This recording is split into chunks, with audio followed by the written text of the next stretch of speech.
bullet exited slightly.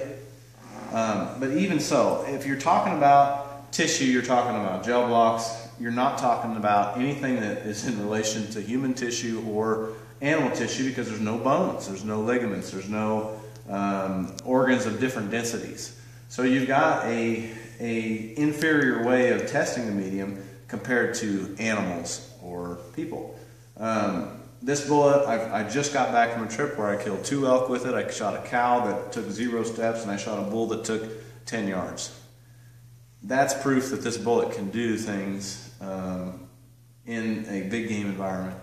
The bull itself was quartered away, so it went in just in front of the front rib, into the diaphragm, into the lungs, and it just destroyed him. The cow, she was down right away. I ended up hitting her on a high lung shot. It did hit her in the spine. If I would have been shooting any other bullet, there's no way it would have hit her spine, because it was 2 inches below her spine when it entered her. So the lungs had giant gaping holes in them, and so did the spinal column, where that bullet basically split apart. One went down, one went up, and everything in between. So this is an example of what it can do, but it's not the end-all say-all. You really need to kill something to really understand what this bullet can do. All right, get closer and. Does that make sense, though, what it's doing to you guys? Yeah. Absolutely. I mean, as opposed to a bullet that just comes through here, mushrooms, and hangs up about right here. This is a longer block. This is a...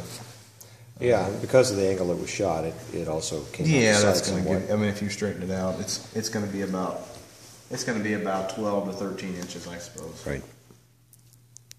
But, you know, it's like people. You look at people, okay, everybody says, oh, it needs to penetrate 12 inches. Okay, how deep is your heart from the outside of your body?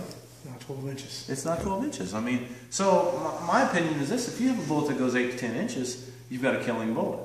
Now, it also depends on what that bullet's made of. See, ours is compressed extremely hard. So that bullet is way harder than a lead bullet.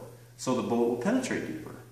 Well, just because a lead bullet goes all the way through you doesn't mean that's an optimal bullet. If it doesn't expand, it's just a 355 hole. If it expands a little bit, then you might get to 400, you might get to 450, you might get to a ½ inch. If you get something that comes apart and makes a 2-inch wound, why would you even be talking about a bullet that just expands? You know, if you have a bullet that can expand and cause this kind of damage, you know, that far in on a whitetail, I stuck my fist in the hole of a whitetail's opposite shoulder that a guy shot me. Shot it right through the shoulder, hit it on the high shoulder, underneath the spine, broke the opposite shoulder, and you can stick your fist in the hole and it didn't exit. That animal hit the ground like you hit it in the spine. And I checked him and he never even got hit in the spine. So those high shoulders with a 243, they're smoked. I mean, there's nothing they can do.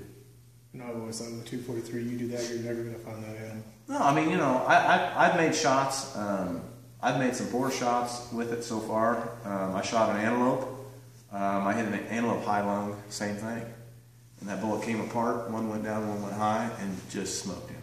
And antelope's not the hardest thing in the world to kill, but, you know, it is what it is. I believe in this bullet. I really was, when I shot the gel and I had this, I said, I don't think it'll kill an elk. I really don't. And when I shot that first cow, I was like, I knew it would kill an elk.